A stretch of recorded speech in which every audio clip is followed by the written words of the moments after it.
अथ रावणकृत शिवतांडव स्तोत्रम्।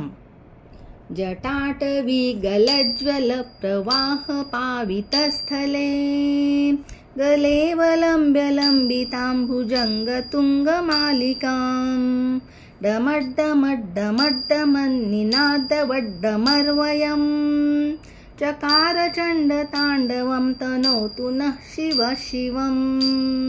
जटाकटाह सम्भ्रम भ्रमनिलिम्प निर्झरी विलोलवीचिवल्लरी विराजमानमूर्धनि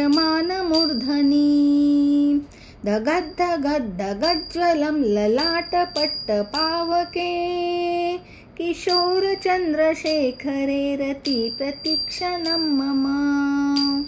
धराधरेन्द्रनन्दिनी विलासबन्धुबन्धुरा स्फुरद्दिगन्तसन्तति प्रमोदमानमानसे कृपाकटाक्षधोरणी निरुद्धदुर्धरापदी क्वचिदिगम्बरे मनो विनोदमेतु वस्तुनि लताभुजङ्गपिङ्गलस्फुरत्मनामदिप्रभा कदम्बकुङ्कुमद्रव प्रलिप्तदिग्वधूमुखे मदान्धसिन्दूरस्फुरत्वगुत्तरीयमेदुरे मनो विनोदमद्भुतं विभूतभूतभर्तरी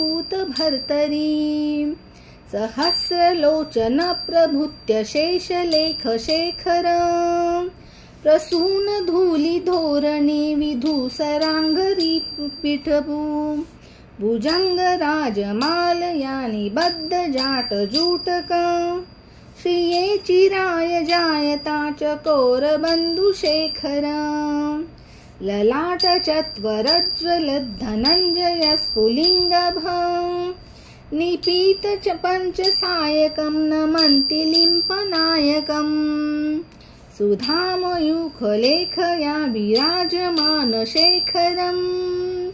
महाकपालिसम्पदे शिरोजटालमस्तु नः करालभालपट्टिका धगद्धगद्धगज्ज्वलम् धनञ्जयाहुतीकृत प्रचण्ड पञ्चसायके धराधरेन्द्रनन्दिनी कुचाग्रचित्रपत्रका प्रकल्पनैकशिल्पिनी त्रिलोचने रतिर्मम नवीनमेघमण्डली निरुद्धदुर्धरस्फुरत् कुहूनिषेधिनीतमप्रबन्धबद्धकन्धर निलिम्पनिर्झरीधरस्तनोतु कृतिसिन्धुरा कलानिदानबन्धुरा श्रियं जगद्धुरन्धर प्रफुल्लनीलपङ्कज प्रपञ्चकालिमप्रभा विलम्बिकण्ठकन्दली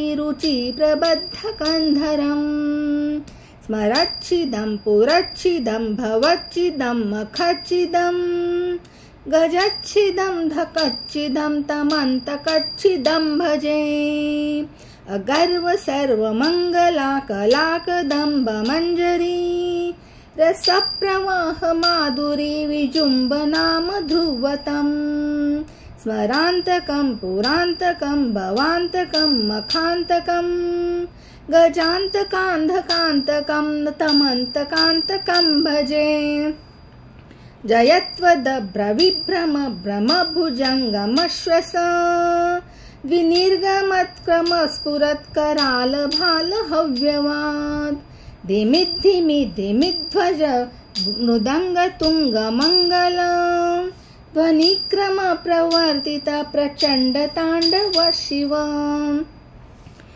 दृशद्विचित्रतल्पयो भुजङ्गमौक्तिकस्त्रजोर् गरिष्ठरत्नलोष्ठयो सुहृद्विपक्षपक्षयो तृणारविन्दचक्षुषो प्रजामहि महेन्द्रयो समं प्रवृत्तिक कदा सदा शिवं भजाम्यहम् कदा निलिम्पनिर्झरी निकुञ्जकोटरे वसन् विमुक्तदुर्मतिः सदा शिरस्वमञ्जलि वहन् विमुक्तलोललोचने ललामभाललग्नका शिवेति मन्त्रनुच्चरं कदा सुखी भवाम्यहम्।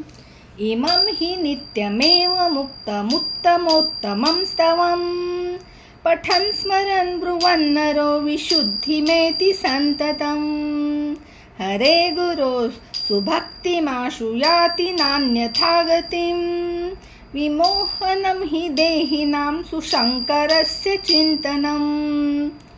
पूजावसानसमये दशवक्त्रगीतं यः शम्भुपूजनपरं पठति प्रदोषे तस्य स्थिरां रथगजेन्द्र तुरङ्गयुक्तां लक्ष्मी सदैव सुमुखीं प्रददाति शम्भु।